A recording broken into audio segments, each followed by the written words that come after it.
भाई कपड़े मर्यादित ही होने चाहिए। हमारे बाप दादों ने तो यही सिखाया। जो मैंने सीखा है वो मैंने बताया कि कपड़े मर्यादित होने चाहिए। पर लोगों को सलवार और साड़ी मर्यादित कपड़े होते हैं। नहीं, वो जिसमें ढका हो। अनिरुद्धाचार्य जी सीरियल का हवाला दे रहे हैं। उन्होंने बबीता भाभी के बारे में भी बोला कि जेठालाल बबीता भाभी की तरफ आकर्षित क्यों होता है। ये भी आपने बताया था एक जगह। अगर आप कह रहे हैं ना कपड़े ढके हो तो मेरे को तो हिजाब पहन लेना चाहिए। उस हिसाब से पहनने की जरूरत नहीं है। आपने अच्छे कपड़े पहने। नहीं, महत्वपूर्ण सवाल है। औरत मैंने अगर साड़ी चली पहनी जाए है, मैं मर्यादित हूँ, लेकिन आपको मेरा बैकग्राउंड नहीं पता। क्या पता मैं रात को पार्टी करती हूँ, क्या पता मैं शराब पीती हूँ, क्या पता मैं घूमती हूँ, शराब पीती हैं? मैं पीती हूँ। बहुत अच्छा। तो मेरे कपड़ों से आप मेरे कैरेक्टर को जज नहीं कर सकते। तो आपने शराबियों से बात करने बिठा दिया मेरे को आज। नहीं, बात असल में ये तो है। शराब, एक मिनट, आप अपनी भाषा का मर्यादा रखें। आप अपनी भाषा का मर्यादा रखें। शराब पीने वाला शराबी नहीं होता। पहले आपको एक बात ये भी मैं मानवी जी शिव जी क्या करते थे? शिव जी क्या करते? एक बात मैं आपको बताता हूं। नहीं, एक सेकंड। बहुत सारे लोग जो एडिक्ट थे, मानवी जी आप उसकी तारीफ करेंगी शायद, इनको ये नहीं आप इस बात की शायद प्रशंसा करेंगी कि अनिरुद्धाचार्य जी के आह्वान पर बहुत सारे लोग जो एडिक्ट थे, शराब के चक्कर में उन्होंने घर बार बेच दिया था, बच्चे उनके सड़कों पर आ गए थे, उनके आह्वान पर उन लोगों ने शराब छोड़कर, नशा छोड़कर, तंबाकू छोड़कर और अब अध्यात्म की राह पकड़ी है। क्या ये बात स्वागत योग्य है मानवी जी? कहीं ना क्या ये बात स्वागत योग्य है? आप लोग क्या कहते हैं? अगर स्वागत योग्य है तो इस पे ताली बजनी चाहिए। क्या मानवी जी, लेकिन एक बात मैं समझना चाह रहा हूं, क्या समाज को मर्यादित रहने के लिए कहना और ये कहना कि आप ठीक लाइन पर चलें, आप ठीक तरीके से रहें, दूसरों से ठीक व्यवहार करें, क्या ये गलत करते हैं अनिरुद्धाचार्य? देखिए, मैं अब जैसे इन्होंने ये मेरे पे बोला तो मैं भी कुछ बोलना चाहती हूँ। उसका जवाब इनसे लेंगे कि कई बाबाओं के धोखाधड़ी के अंदाज भी है कुछ निराले। कोई धर्म के नाम पे ठगे तो कोई क्रिमिनल चार्जेस में फंसे, कोई रेप में पेरोल पाए तो किसी को अननेचुरल सेक्सी भाई। अब इस पे क्या बोलना चाहेंगे? आप जनता फॉलो करती है आपको, तो भगवान ना करे कुछ और निकल आए तो उस पर आप क्या कहेंगे? जवाब लेते हैं। क्या आडंबर करने वाले लोग भी हैं साधु के वेश में? उनसे सावधान रहना चाहिए। इसलिए कहते हैं पानी पियो छान के और गुरु बनाओ जान के। नहीं, वो तो आप एक सेकंड, ये जो ऑडियंस यहाँ बैठी हुई वो भी कुछ कहना चाह रही है। हाँ, जल्दी से बात कहिए, जल्दी से। गुरुजी राधे राधे। मैं 2016 में, मेरा परिवार, मेरी एक बेटी है, एक लड़का है, तो पूरा परिवार बीमार रहता था। डॉक्टर को इतना पैसा दे दिया, इतना दे दिया, तो मेरा अच्छा मकान है, सब कुछ है। तो मैंने एक गाय का बछड़ा गाय रखी। गाय रखने से अभी तक मैंने 1 रुपया नहीं दिया। डॉक्टर, ये सब दोगलापन है। मैं तेरा दोगलापन उतारता हूँ डॉक्टरों को 1 रुपया दिया। अभी भी मेरी मिसेज, अभी तक उन्होंने कभी भी चेहरे पे क्रीम नहीं लगाई, कभी भी क्रीम नहीं लगाई। दूसरी बात, जो कहना क्या चाह रहे हैं? मैं कहना चाहता हूँ, जो भी आप गोबर बताया, गाय का गोबर है ना, उसके उपला बना के छत पे करते हैं। जितने मोहल्ले वाले आते हैं, तो जैसे पूजा होती है तो हमारे घर से लेके जाते हैं, तो अच्छा लगता है मोहल्ले वर्ग। अभी तक कोई बीमारी नहीं, कुछ नहीं। बहुत अच्छी बात है। ये प्रमाण है, आप प्रमाण मांग रहे थे। ये देखिए, आपके भक्त हैं और आपकी बातों को मानते हैं। ये भी तो सुनते। बीमारी क्या थी आपके घर में? क्या बीमारी थी? मिसेज को मैं अंदर खुले बताता हूँ मैं आपको। खुला पेट की बीमारी थी। कभी डॉक्टर के पास, कभी एम्स में दिखाया। मैं कागज दिखा दूंगा सर, मैंने इतना पैसा लगा दिया, मेरा एक प्लॉट चला गया। अच्छा, क्या बीमारी थी? बीमारी अंदर की। अरे बीमारी का नाम बताइए भाई, जब इतनी जगह जा चुके, बीमारी का नाम बताइए। बीमारी बताता हूँ मैं आपको। बीमारी क्या, पेट की बीमारी थी, तो बच्चा नहीं होता था और फैल हो जाता था, कभी कैसे क्या। उसके बाद जब गाय रखी तो भगवान कृपा से बहुत कुछ अच्छा हुआ, बहुत अच्छा लगा। और सबको, पूरा मोहल्ला, मैं कहना चाहिए सबको, सबको एक गाय रखना चाहिए घर में। ये मैं एक बात लाइटर नोट पे आपसे जानना चाहता हूं कि जब कोई आपसे भाव विवल होकर ये कह देता है कि गुरुजी मेरे चरणों में आपका कोटि कोटि प्रणाम। हाँ हाँ, तो बिल्कुल हमारा तो सबके चरणों में प्रणाम है ही है। राधे राधे गुरुजी। मेरा सवाल आपसे ये है कि आप महापांच पाप के बारे में बात करते हैं, उसमें से एक पाप ये है, जो इंसान मांस खाता है उसके हाथ से पानी नहीं पीना चाहिए, क्योंकि जो उसके हाथ से पानी पिएगा उसी की वाणी बोलेगा। तो अगर हम लोग किसी रेस्टोरेंट या कैफे में जाते हैं, अगर वो वेटर हम लोग को पानी सर्व कर रहा है, हमें क्या पता वो मांस खाता है कि नहीं। इसीलिए तो हमारे बुजुर्ग कह गए बेटा, घर पे ही खाओ, घर के बाहर मत खाओ। सिंपल बात। अच्छा, वो ट्रेलर है।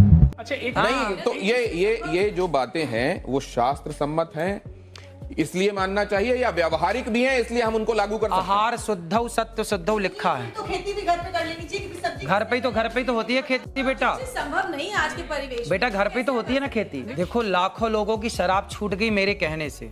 बहुत अच्छी बात। लाखों लोगों के घर बस गए, कितने पति पत्नियों के झगड़े होते थे, कथा सुनने के बाद वो पति पत्नी बिल्कुल प्यार से रहने लग गए। सास बहू के झगड़े होते थे, कितना डिप्रेशन था, सारा डिप्रेशन खत्म हो गया। और आज आपको बताऊं कि गौरी गोपाल गुरुकुल में 150 बच्चे पढ़ते हैं। जो बच्चे असमर्थ हैं, माँ बाप जिनको पढ़ा नहीं सकते, किसी की माँ नहीं है, किसी का पिता नहीं है, ऐसे 150 बच्चे वहाँ रहना, खाना, पढ़ना, लिखना सब फ्री है। बच्चे भी है। एक बात और 150 बच्चे पढ़ते हैं आपको वहाँ। देखता हूँ कि आप गायों के पैर दबा रहे हाँ। होते हैं और वो बड़े स्नेह से आपको चाट रही होती हैं, वो भी दुलार रही होती हैं। आप मैंने देखा 400 वृद्धाओं गौ माता को, है, 285 वृद्ध माएं हैं जिनके ये बच्चों ने वृद्ध घर से माएं, निकाल इनके बारे में रखा है। बताएंगे किस किस सोशियो इकोनॉमिक अभी कैटेगरी से आपने आती एक बात कही थी, गौरी गोपाल गुरु आश्रम में एक वृद्ध माँ है जिनका बेटा अमेरिका में आंखों का बहुत बड़ा डॉक्टर है और वहां उसका हॉस्पिटल है। रहने वाला भारत का है पर अमेरिका शिफ्ट हो गया, अब उसने एक हॉस्पिटल बनाया आंखों का। और विडंबना देखिए कि उसकी माँ गौरी गोपाल में रहती है और उस माँ को भी संयोग से आंखों की दिक्कत है।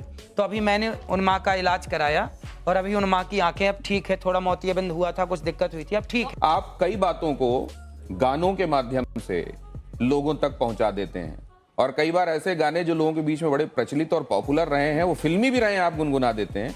कुछ ऐसा इनके लिए जरा आप कर देंगे? बड़ी देर से आपकी राह सब देख रहे थे, आपको आने में थोड़ा सा टाइम भी लगा। कौन सा गाना सुना दे? आप जो सुनाते हो और जिसमें कोई मैसेज हो।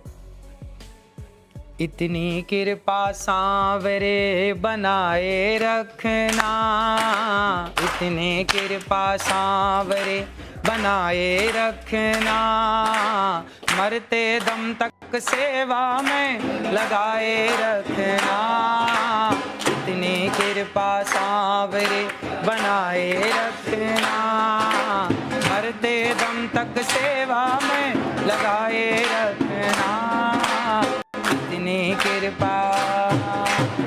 ये तो आपने सांवरे के लिए लिखा हुआ भजन, वो जो देशज में लिखा हुआ है वो सुनाया।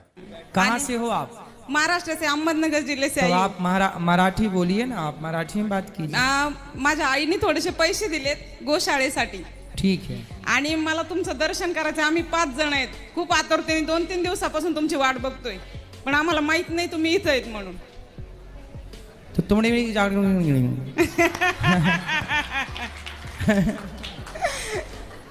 आओ क्या? हमने जो बोला समझ में आया? नहीं, जो आपने बोला वो भी हमें समझ में नहीं आया। कोई फिल्मी सुना दीजिए, आप फिल्मी भी सुनाते हैं बहुत।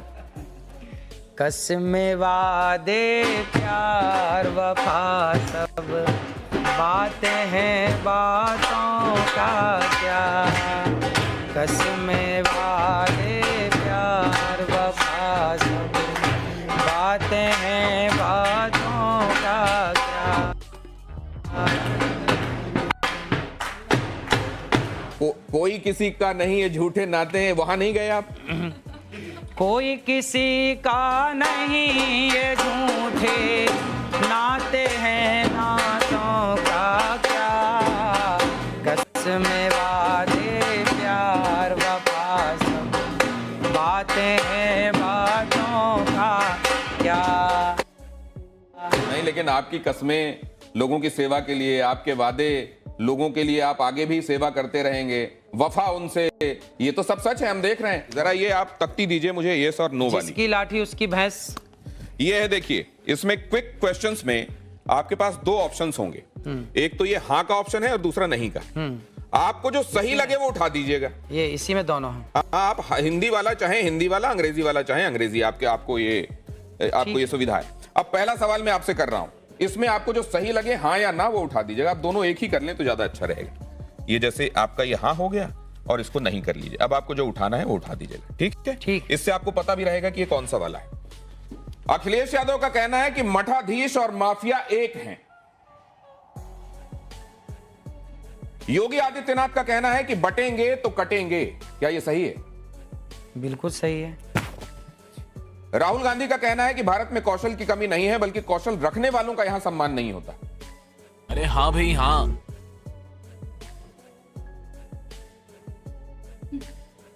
कौशल रखने वालों का सम्मान नहीं होता। भारत में कौशल की कमी नहीं है, बल्कि कौशल रखने वालों का यहाँ सम्मान मतलब नहीं भारत होता। में योग्यता टैलेंट की कमी नहीं है, पर टैलेंट वालों का सम्मान नहीं होता। ये बात ये सही है। क्या देश में जाति आधारित आरक्षण, क्या देश में जाति आधारित आरक्षण खत्म होना चाहिए या नहीं होना चाहिए? जातिगत आरक्षण भाई ऐसा है कि जो गरीब हैं, जो वास्तविक में गरीब है, चाहे कोई भी हो, सबको आप हाँ या ना में जवाब दे सकते हैं इसमें। जातिगत आरक्षण खत्म होना चाहिए या नहीं होना चाहिए? अनिरुद्धाचार्य जी कह रहे हैं जातिगत आरक्षण खत्म होना चाहिए। वक्फ बोर्ड, कैमरामैन जल्दी फोकस करो। बोर्ड की मनमानी पर सरकारी लगाम जरूरी है या नहीं है? वक्फ बोर्ड की मनमानी पर सरकारी लगाम जरूरी है या नहीं है? हाँ है। क्या मुस्लिम सोची समझी रणनीति के तहत अपनी आबादी बढ़ा रहे हैं? हाँ, ऐसा हो रहा है। नरेंद्र मोदी के खिलाफ लगातार बयानबाजी होती है। क्या ये ट्रेंड खतरनाक है और जानबूझकर चलाया जा रहा है? देखो, राजनीति के ज्यादा सवाल मेरे से मत पूछो, क्योंकि राजनीति मेरे को आती ही नहीं है।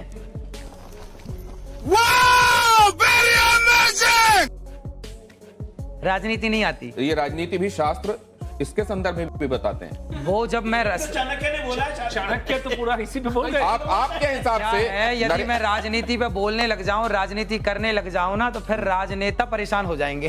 तो आप इस बारे में क्या कहते हैं? क्या नरेंद्र मोदी के खिलाफ टिप्पणियां जानबूझकर होती हैं? अभी मैं कथा करूं। अच्छा, ठीक है। और आपके प्रश्न का क्या आप वायरल होने के लिए विवादित बयान देते हैं, यस या नो? ना भैया, ना। आपने हाँ उठा दिया था धोखे से। क्या स्त्रियों की मानहानि साक्षात लक्ष्मी और सरस्वती की मानहानि है?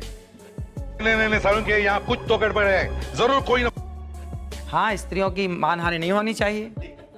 मानहानि नहीं होनी चाहिए। आप आखिरी सवाल जरा मुझसे ये भी बता दीजिए कि कंट्रोवर्सी से अनचाहे भी आपको फायदा होता है फॉलोअर्स बढ़ाने में या नहीं होता है?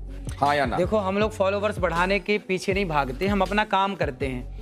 अब देखिए, गौरी गोपाल आश्रम में हमारे को काम है माओ के पांव दबाना। मैं माओ के पांव दबाता हूँ। देखिए, गौरी गोपाल आश्रम में ना ब्राह्मण माता भी है, क्षत्रिय माँ भी है, वैश्य माँ भी है, शूद्र माँ भी। मैंने आज तक किसी माँ से कोई जात नहीं पूछी। अरे कहना क्या चाहते हो? जो जातवाद की दीवार है, उस दीवार को गिराने का जो मैंने प्रयास किया है, वो समाज को मानना चाहिए। और सभी माओ के मैंने चरण दबाए हैं एक साथ, और सभी माएँ वहाँ सुखपूर्वक रहती हैं। तो मैं तो सेवक हूँ, मैं तो पाँव दबाना जानता हूँ माओ के, माओ का सम्मान करना जानता हूँ, नारी की इज्जत करना जानता हूँ। और नारी की इज्जत इसलिए करता हूँ क्योंकि नारी साक्षात लक्ष्मी है। अनिरुद्धाचार्य जी के फॉलोअर्स में महिलाओं की भी बड़ी तादाद है। अगर आप देखें, सोशल मीडिया फॉलोअर्स को अगर आप देखें तो महिलाएं बड़ी तादाद में उसमें हैं। तो एक निवेदन ये भी, महाराज आप वैसे शास्त्रों का अपने हिसाब से विश्लेषण करने के लिए आप उसके विशेषज्ञ हैं, लेकिन इस तरीके की बातें जो असल में शास्त्र कह रहे हैं, लेकिन व्यवहार में उसका बहुत आप पर रिपरकशन होता है, हो सकता है। क्या आप आने वाले दिनों में उससे गुरेज करेंगे, आपका काम यथावत चलता रहेगा? देखिए, हम तो सीधी बात कहते हैं, अच्छी लगे तो अच्छी है, बुरी लगे तो बुरी है।